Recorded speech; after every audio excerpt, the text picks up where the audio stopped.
Class 10 के नए session के साथ यूनिट 22 हम कर रहे हैं बेसिक स्टैटिस्टिक्स।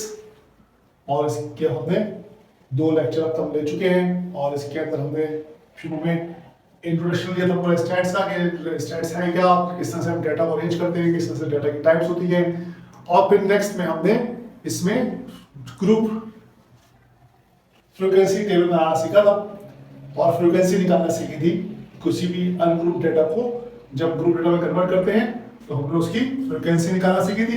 और अब हम जो है वो 2 नए टॉपिक यहां पर पढ़ेंगे। एक आपके सामने लिखा हुआ है रिलेटिव फ्रीक्वेंसी और एक है परसेंटेज फ्रीक्वेंसी। रिलेटिव फ्रीक्वेंसी और परसेंटेज फ्रीक्वेंसी जो है इसकी अपनी एक इंपॉर्टेंस है, वो जब आएगी आगे इसकी इंपॉर्टेंस की बात तो फिर हम उस बात करेंगे। यहाँ पर बात सारी इसकी इतनी सी है कि अगर आपके पास फ्रीक्वेंसी की टोटल फ्रीक्वेंसी हो f, अगर आपके पास फ्रीक्वेंसी हो f और टोटल फ्रीक्वेंसी आपके पास हो n, तो अगर आप f को n से डिवाइड कर दे, ये है total number of observations. Total number of observation n होती है और उस क्लास की जो नंबर ऑफ ऑब्जर्वेशंस है वो फ्रीक्वेंसी होती है। f को n से अगर आप डिवाइड कर दें तो आपके पास रिलेटिव फ्रीक्वेंसी आती है। ठीक है, f को अगर आप n से डिवाइड करें तो आपके पास रिलेटिव फ्रीक्वेंसी आती है। और रिलेटिव फ्रीक्वेंसी की खूबी होती है कि तमाम क्लासेस का सम, तमाम क्लासेस का जो सम होगा रिलेटिव फ्रीक्वेंसी का वो 1 के बराबर होगा। रिलेटिव फ्रीक्वेंसी मतलब होल रिलेटिव फ्रीक्वेंसी जो है वो 1 के बराबर होती है। ये इसकी खूबी है। इसमें डेटा हमने कहीं ना कहीं इस्तेमाल करेंगे, हम आगे आपको बताएंगे जब हम इसको कैलकुलेशन में इस्तेमाल करेंगे तो आप बताएंगे इसका क्या इस्तेमाल है। और उसके बाद परसेंटेज फ्रीक्वेंसी है। परसेंटेज फ्रीक्वेंसी के अंदर जो है वो परसेंटेज निकल आएगी f/n मल्टीप्लाई बाय 100, जैसे कि परसेंटेज निकालते हैं हम 100 से मल्टीप्लाई करके, ऐसे ही आपके पास f/n मल्टीप्लाई बाय 100 आपकी परसेंटेज आएगी। ये परसेंटेज फ्रीक्वेंसी होगी, ये रिलेटिव फ्रीक्वेंसी होगी। अब हमारे पास जो सवाल आएंगे उसके अंदर ये बनाने को कहेगा फ्रीक्वेंसी के साथ साथ ये भी कहता है कि जनाब इसकी रिलेटिव फ्रीक्वेंसी या परसेंटेज फ्रीक्वेंसी निकालिए, तो हमें इसके फॉर्मूले पता होना चाहिए कि परसेंटेज फ्रीक्वेंसी जो है वो f/n मल्टीप्लाई बाय 100 है और रिलेटिव फ्रीक्वेंसी जो है वो f/n है। जिस तरह से रिलेटिव फ्रीक्वेंसी का सम जो है वो 1 के बराबर होता है, इससे जो सम जो है परसेंटेज फ्रीक्वेंसी का जो सम है, परसेंटेज फ्रीक्वेंसी का सम हमेशा 100 के बराबर होता है। इसको हम सम करेंगे तो एग्जैक्टली 100 के बराबर आना चाहिए। ये इसकी खूबी है। परसेंटेज फ्रीक्वेंसी का सम हमेशा 100 होता है, रिलेटिव फ्रीक्वेंसी का सम हमेशा 1 होता है। रिलेटिव फ्रीक्वेंसी f/n होती है और ये f/n मल्टीप्लाई बाय 100 होती है। याद रखिए कि स्टैट्स से जब हम काम करेंगे तो स्टैट्स के अंदर काम करने के लिए बहुत जरूरी है कि हम स्टैट्स में कैलकुलेटर का इस्तेमाल करें। कैलकुलेटर के इस्तेमाल के बगैर बहुत सारे काम जो है वो पॉसिबल नहीं होंगे, लिहाजा कैलकुलेटर का इस्तेमाल यहाँ पर जरूरी होगा। जैसे कि f/n निकालना है या परसेंटेज फ्रीक्वेंसी निकालनी है, इसके बाद और आगे आपके पास काम आएंगे तो वहां कैलकुलेटर का इस्तेमाल बड़ा हमें करना पड़ेगा। यहाँ पर हमने 2 टॉपिक पढ़े, रिलेटिव फ्रीक्वेंसी f/n और percentage frequency f/n multiply by 100। अब हमारे पास क्वेश्चन नंबर 3 आएगा, एक्सरसाइज 22.1 का क्वेश्चन नंबर 3 हमारे सामने आएगा। हम उसको देखेंगे कि क्या उसमें कहा गया करने को हमें, और फिर उसको आपको सॉल्व करके दिखाएंगे। ये आपके सामने क्वेश्चन नंबर 3 आ गया, एक्सरसाइज 22.1 का क्वेश्चन नंबर 3 आपके सामने आ गया। इसके अंदर देख लेते क्या करना है। कह रहा है mode of transport used by 20 students to attend a language course were noted as given below. The mode of transport used by 20 students ने ट्रांसपोर्ट यूज की है एक लैंग्वेज कोर्स अटेंड करने के लिए, जो कि नीचे दी हुई है। आपने करना क्या है, कंस्ट्रक्ट करना है ग्रुप फ्रीक्वेंसी टेबल एक और साथ में उसकी परसेंटेज फ्रीक्वेंसी के साथ ग्रुप डिस्ट्रीब्यूशन टेबल। आप जो ग्रुप फ्रीक्वेंसी टेबल आपने कंस्ट्रक्ट करना है परसेंटेज फ्रीक्वेंसी के साथ, और जो डाटा आपके पास गिवन है वो नॉमिनल डाटा के साथ लिख सकते हैं कि इसमें 1 2 3 4 5 6 7 8 9 10 10 20 डाटा है आपके पास। 20 नंबर डाटा है, जैसे कैसे कैटेगरी 20 स्टूडेंट्स हैं और ये नॉमिनल डाटा है। लिहाजा नॉमिनल डाटा में हम तरतीब कुछ भी बना सकते हैं, बस यहां से हम स्टार्ट करते हैं तरतीब बनाना पहले से और दूसरे तीसरे चौथे पे आ जाएंगे। इसका सॉल्यूशन स्टार्ट करते हैं। हमें ग्रुप फ्रीक्वेंसी टेबल बनाना है परसेंटेज फ्रीक्वेंसी के साथ। जब इसका सॉल्यूशन स्टार्ट करेंगे तो सबसे पहले हम यहां पर कॉलम बनाएंगे क्लास या ग्रुप का, और क्लास या ग्रुप जो है हमारे पास वो मोड ऑफ ट्रांसपोर्ट है, मोड ऑफ ट्रांसपोर्ट, ये ट्रांसपोर्ट कौन सी यूज की गई है लैंग्वेज कोर्स में लाने के लिए, स्टूडेंट ने कौन सी ट्रांसपोर्ट यूज की है। ये पहला कॉलम हमारे पास हो गया। उसके बाद दूसरे कॉलम में जैसे आपको पता ही है कि हम टैली मार्क्स करते हैं, तो टैली मार्क्स हमारा दूसरा कॉलम हो जाएगा। थोड़ा सा स्पेस के बाद हम यहाँ पर आ जाते हैं, उसमें हमारे पास फ्रीक्वेंसी आ जाएगी। फ्रीक्वेंसी को हम एफ बता देते हैं, क्योंकि हमें लेजर फ्रीक्वेंसी डाला है, फ्रीक्वेंसी एफ से डिनोट करेंगे। और यहाँ पर फ्रीक्वेंसी मेरे पास है number of students, number of students आ गए मेरे पास, फ्रीक्वेंसी आ गई। और आखिर में मेरे पास मुझे निकालनी है परसेंटेज फ्रीक्वेंसी, तो मैं यहाँ पर लिख देता हूँ परसेंटेज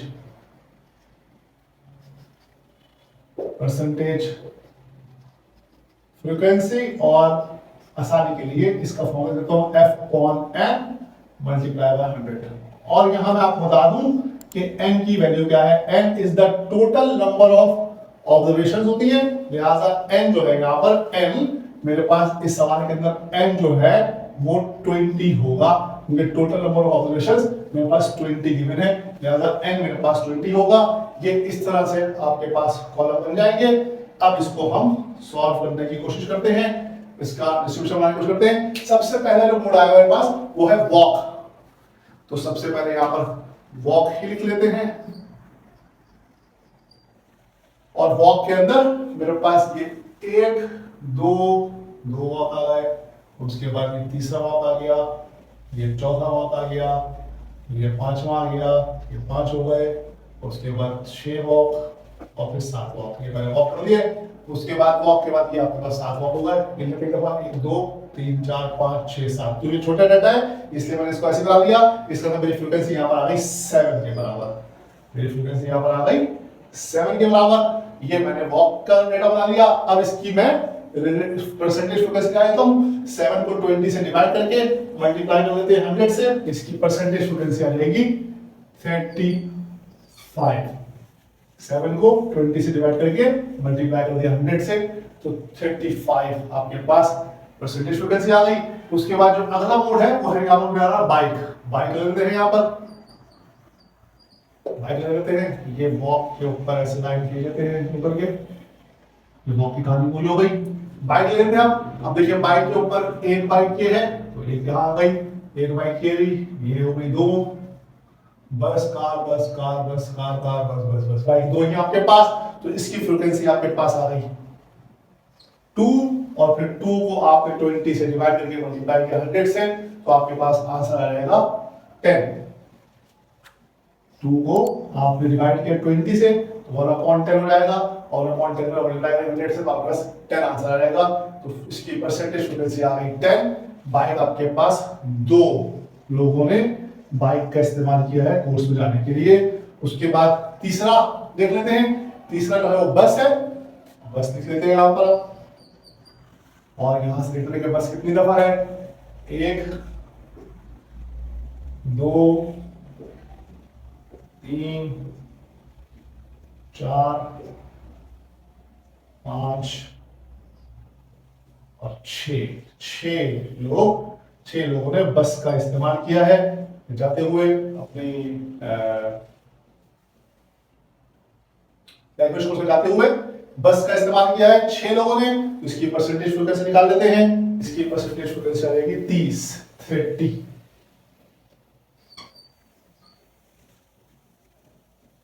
आ गई। ये बस की कहानी हो गई यहां पर पूरी। उसके बाद आखिर में यहां पर देख लेते हैं एक और बचा हुआ है कोई,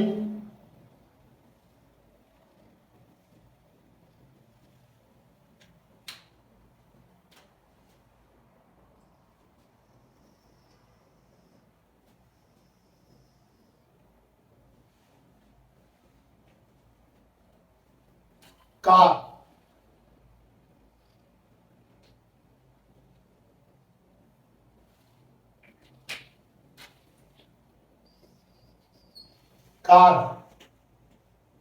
और कार का इस्तेमाल यहां से हुआ 1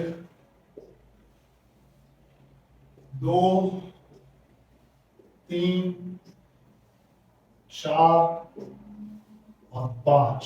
ये 5 लोग हुए कार के। ये 5 यहाँ पर आ गया और यहाँ पर आ जाएगा 25।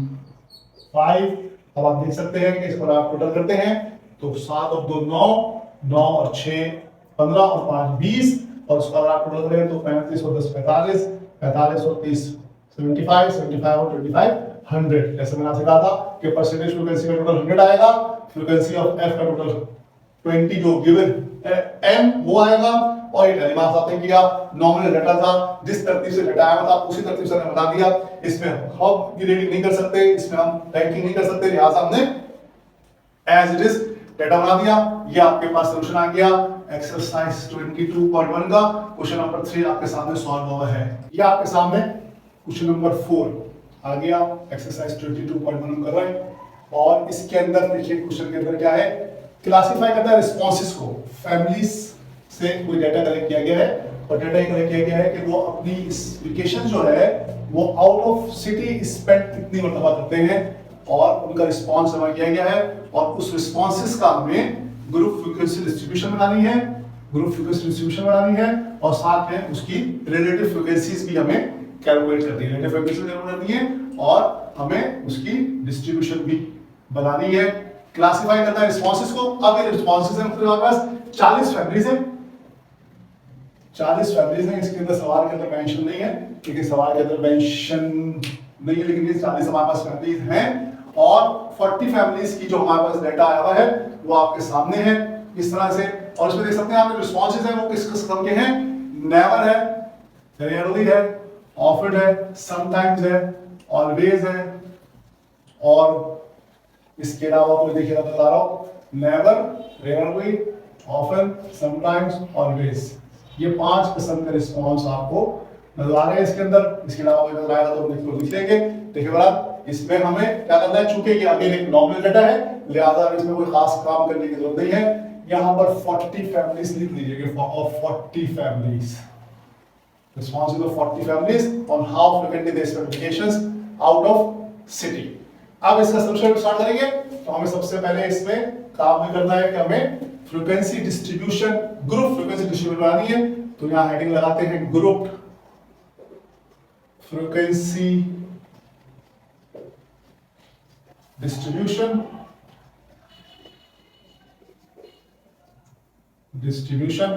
और फिर सबसे पहले इसमें जो क्लास या ग्रुप होगा, यहाँ पर हमारे पास क्लास या जिसको हम ग्रुप कहते हैं ग्रुप होगा, या हमारे पास रिस्पॉन्सेस होंगे, रिस्पॉन्सेस।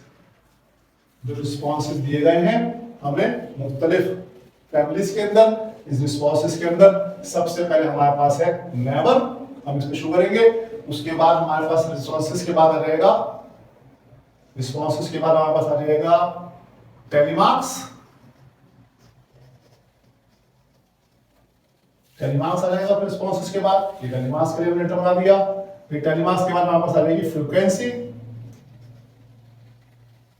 फ्रीक्वेंसी को एफ बोल दें, और फ्रीक्वेंसी जो है वो होगी number of vacations spent out of city, तो इसको छोड़ देते हैं, number of vacation out of city, out of city लिख देते हैं। आउट ऑफ सिटी जो है वो वेकेशन कितनी दफा की गई है, और आखिर में ये हमारे पास फ्रीक्वेंसी आ गई, और आखिर में हम इसकी रिलेटिव फ्रीक्वेंसी डिस्ट्रीब्यूट कर लेंगे, रिलेटिव फ्रीक्वेंसी निकाल लेंगे, और रिलेटिव फ्रीक्वेंसी का फॉर्मूला हम लिख देते हैं एफ अपॉन एन के बराबर होता है, और यहाँ अगेन आपको हम साइन बना देंगे, एन आपके पास 40 के बराबर है। ये इस तरह से हमारा डेटा बनेगा, क्लास रिस्पॉन्स आ जाएंगे, और यह रहेगा, और यह रहेगा, यह रहेगा। इस तरह से हम इसका डेटा डिजाइन कर लेते हैं। हम इसकी ग्रुप फ्रीक्वेंसी डिस्ट्रीब्यूशन बनाने लगे हैं। सबसे पहले रिस्पॉन्स हमारे पास है वो देख लेते हैं क्या है। सबसे पहला जो रिस्पॉन्स हमारे पास है वो है नेवर का। तो देखिए आप, नेवर का रिस्पॉन्स सबसे पहले है, और नेवर का रिस्पॉन्स एक बार ये काट दिया हमने, फिर एक ये कटा, 2 हो गए, एक ये कटा, 3 हो गए, एक ये आया 4, एक ये आया 5, उसके बाद नेवर आ गया 6 हो गए नेवर, एक और नेवर आ गया 7 हो गए, फिर एक नंबर और आया 8 हो गए। टोटल फ्रीक्वेंसी इसकी आ गई 8 और 8 को 40 से हम डिवाइड करके वहां लिख देंगे तो हमारी रिलेटिव फ्रीक्वेंसी है 0.2 आ जाएगा ये, ठीक है जी 0.2 आ जाएगा रिलेटिव फ्रीक्वेंसी। 8 इसकी फ्रीक्वेंसी आई है नेवर की। उसके बाद नेवर के बाद ये लाइन यहां से खींच देते हैं, ये नेवर की कहानी पूरी हो गई। अगला रिस्पॉन्स हमारे पास है यहां से जाए रेयर में।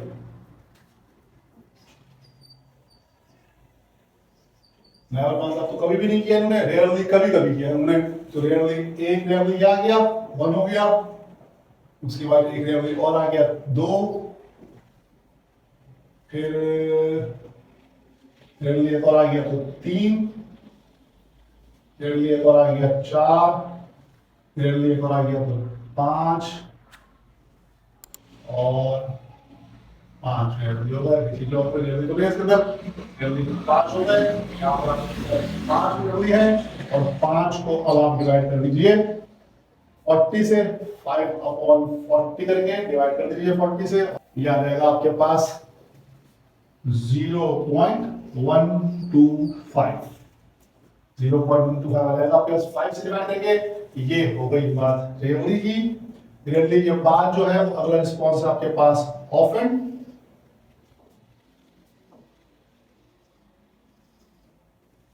अगला रिस्पॉन्स आपके पास यहां से हम जाए तो ऑफन आ रहा है। ऑफन आपके पास नेक्स्ट रिस्पॉन्स है। ऑफन मतलब अक्सर, और ऑफन यहां से स्टार्ट करें तो ऑफन एक आ गया, इधर नीचे यहां ऑफन नहीं है, यहां से जाए तो ऑफन एक ही आ गया। इसके बाद यहाँ कोई ऑफर नहीं है, यहाँ एक ऑफर है, इसके sometimes always always always sometimes. यहाँ पर एक ऑफर आ गया 3 हो गए, एक ऑफर आ गया 4 हो गए, एक ऑफर आ गया 5 हो गए, एक ऑफर आ गया 6 हो गए, एक ऑफर आ गया 7 हो गए, एक ऑफर आ गया 8 हो गए। एक ऑफर, 2 ऑफर, 3 4 5 6 7 8 ऑफर आप बता गए। और ऑफर आपके पास कोई और नहीं बचा है। 8 मतलब ऑफर का रिस्पॉन्स आया, इसको हमने फ्रीक्वेंसी 8 बना दी, फ्रीक्वेंसी हमने 8 बना दी। और उसके बाद ये भी 0.2 हो गई, इसकी रिलेटिव फ्रीक्वेंसी 0.2 हो गई। ये आपके पास ऑफर का रिस्पॉन्स हो गया। ऑफर के रिस्पॉन्स के बाद हम समटाइम्स देख लेते हैं, समटाइम्स का रिस्पॉन्स देख लेते हैं। ये ऑफर की रिस्पॉन्स की हमने लाइन खींच देते हैं, यहाँ ऑफर का रिस्पॉन्स की बात पूरी हो गई है। नेक्स्ट हमारे पास है समटाइम्स। समटाइम्स मतलब कभी कभी। समटाइम्स जो है वो हम शुरू करते हैं यहां से। समटाइम्स 1 हो गया, समटाइम्स 2 हो गए, समटाइम्स 3 हो गए, समटाइम्स 4 हो गए, समटाइम्स 5 हो गए, sometimes 6, sometimes 7, sometimes 8, sometimes 9, sometime 10। 10 आपके पास समटाइम जो है सारे समटाइम्स करते हैं 10 समटाइम होने के लिए। इसका मतलब फ्रीक्वेंसी हमारी 10 हो गई और ये हो गई हमारे पास 0.25 आपकी रिलेटिव फ्रीक्वेंसी आ गई। 0.25 रिलेटिव फ्रीक्वेंसी आ गई और उसके बाद आपके पास रह गया है ऑलवेज। ऑलवेज के अलावा तो और कुछ नहीं बचा है। और यहाँ इसकी लाइन खींच लेते हैं समटाइम्स की।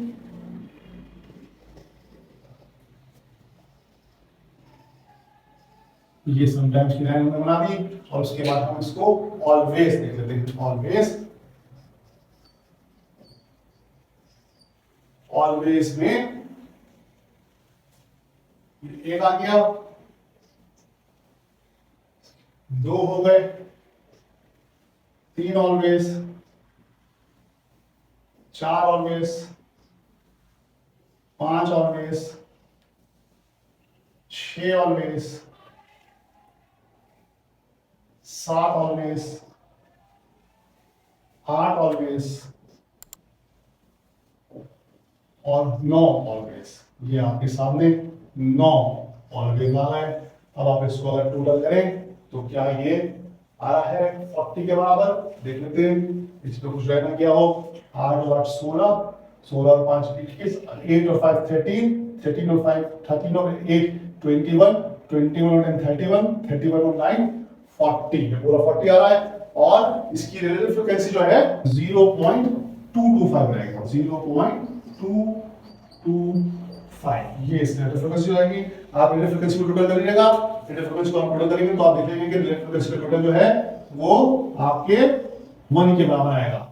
रिलेटिव फ्रीक्वेंसी का टोटल भी आपके पास 1 के बराबर आएगा, रिलेटिव फ्रीक्वेंसी का टोटल भी आपके पास 1 के बराबर आएगा। इसको आप टोटल करेंगे तो ये 40 के बराबर आएगा, और इसको आप टोटल करेंगे तो ये 1 के बराबर आएगा। और ये आपका डेली मार्क्स हो गया, ये आपके रिस्पॉन्सेज हो गए थे। ये आपका क्वेश्चन नंबर 4 सॉल्व हुआ। ये इस तरह से बनेगा इसका distribution, group frequency distribution relative frequency के साथ। f/n को प्रॉपर ब्रैकेट में रख देते हैं, f/n ब्रैकेट में रखना है। n हमारे पास 40 गिवन था और हमने डेली मार्क्स बनाया। 8 लोगों, 8 फैमिली ने नेवर कहा, 5 ने रेयरली कहा, 8 ने ऑफन कहा, 10 ने समटाइम्स कहा और 9 ने ऑलवेज कहा। अब आप देखें कि जो बात आपको समझाई आई थी शुरू में, वो बात समझ आएगी आपको कि इस डाटा को देख के कुछ समझ आना था। 40 लोगों का डाटा था, 40 डाटा कुछ समझ में आता है किसने क्या कहा है, कितने लोगों ने ऑलवेज कहा, कितने लोगों ने। अब ये जब हमने इसको ग्रुप बनाया, जब इसकी ग्रुप फ्रीक्वेंसी डिस्ट्रीब्यूशन में बनाई, ये जब हमने इस अनग्रुप डेटा को ग्रुप डेटा में ट्रांसफर किया तो हमारे लिए आसान हो गया बताना कि अब कितनी फैमिलीज ने कौन सा रिस्पांस किया है। यहां से काउंट करना हमेशा ज्यादा मुश्किल काम था, लेकिन यहां से देखना ज्यादा आसान काम है। आप यहां से देख सकते हैं कि कौन सा रिस्पांस कितनी बार हुआ और उसकी रिलेटिव फ्रीक्वेंसी क्या आई। ये आपके सामने एक्सरसाइज 22.1 का क्वेश्चन नंबर 4 सॉल्व हुआ।